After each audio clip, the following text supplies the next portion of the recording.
It came back to that responsibility of, is this reflective of that place?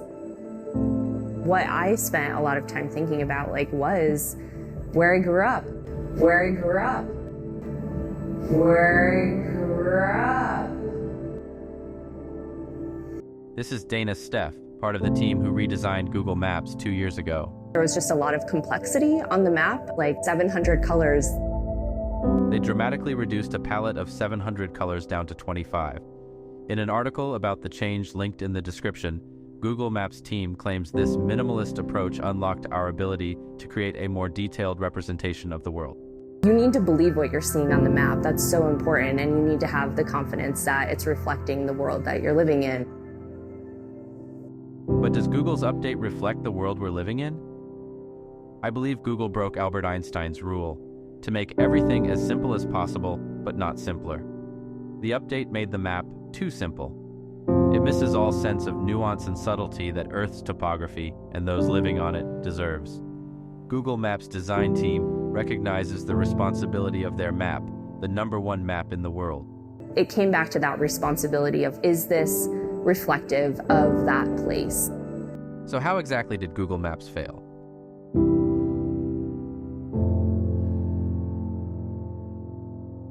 Google Maps' new color update is biased towards the Western world. By Western world, I mean Europe and the Americas. I don't believe this was intentional, but we can be sure that if Google was based out of the Middle East, it would not have chosen a color scheme that makes this region look inhospitable. The issue stems from a color update that primarily emphasized vegetation and underemphasized shrubbery by making shrubbery look like sand. They even color-coded tundra as a pale green. This makes northern Canada and Siberia look lush, and the area where I live, the high plains of Colorado, look arid. For example, this is Flatiron's Vista. Tan all the way down. This is what it looks like. Zoomed out, these peninsulas in northern Canada are green. Only zoomed pretty far in does Arctic Bay lose the green designation. Arctic Bay looks like this.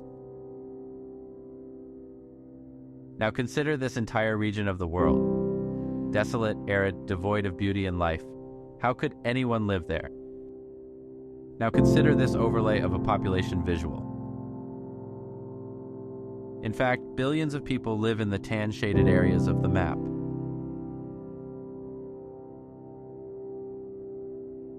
No, Google Maps doesn't exist to show population, but it should reflect the nuanced environments of Earth, an Earth that 8 billion people inhabit. It should invite exploration, not assumptions. The old 700 color map did this. Here's what the US used to look like on the old map. There was gradation in vegetation, just as there is gradation in nature. The new map failed by showing us what we want to see. We're already divided. Why create a map that emphasizes division?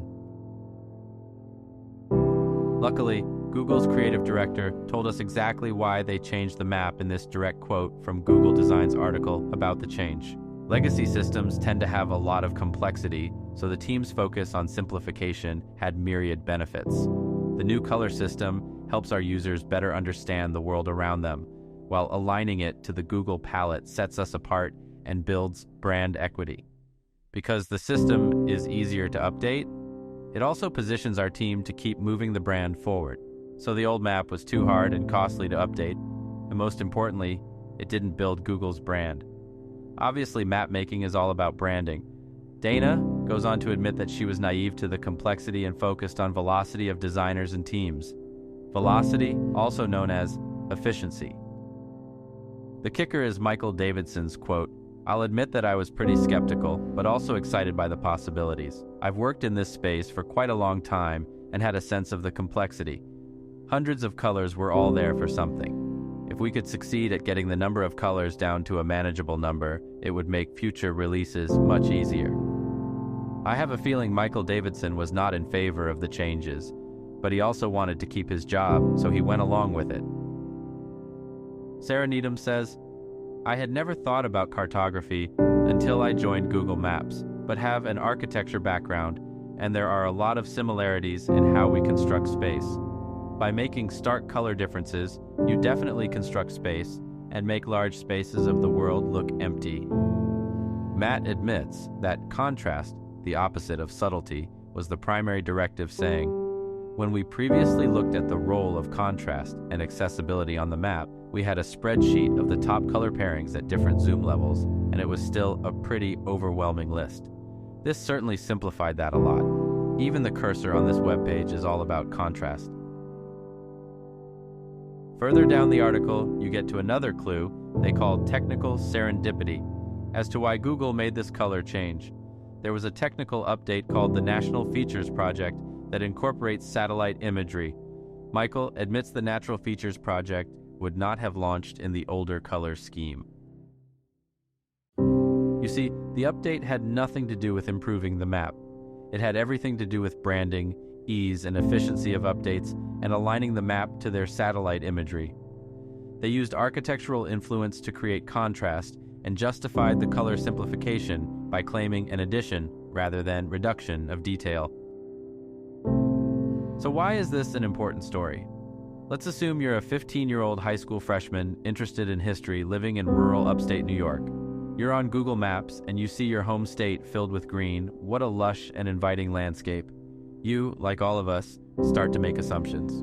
Now you scroll over to Eurasia, look at Western Europe, the bringer of modern civilization, or at least that's what you've been taught in class. All green. Green is good. You then look down at Africa and see a sandy tan. Your mind jumps to pictures of the Sahara Desert, sand as far as the eye can see. Looking east, you see Iran, Saudi Arabia, Iraq, and Pakistan. Just desert tan. Must be like the images from the war where everything is dusty. Nobody important lives there. It's small, poor villages that struggle to find water. Same goes for Kazakhstan, Mongolia, and northern China, the backwaters of the world. Fast forward, and you're in a major U.S. university.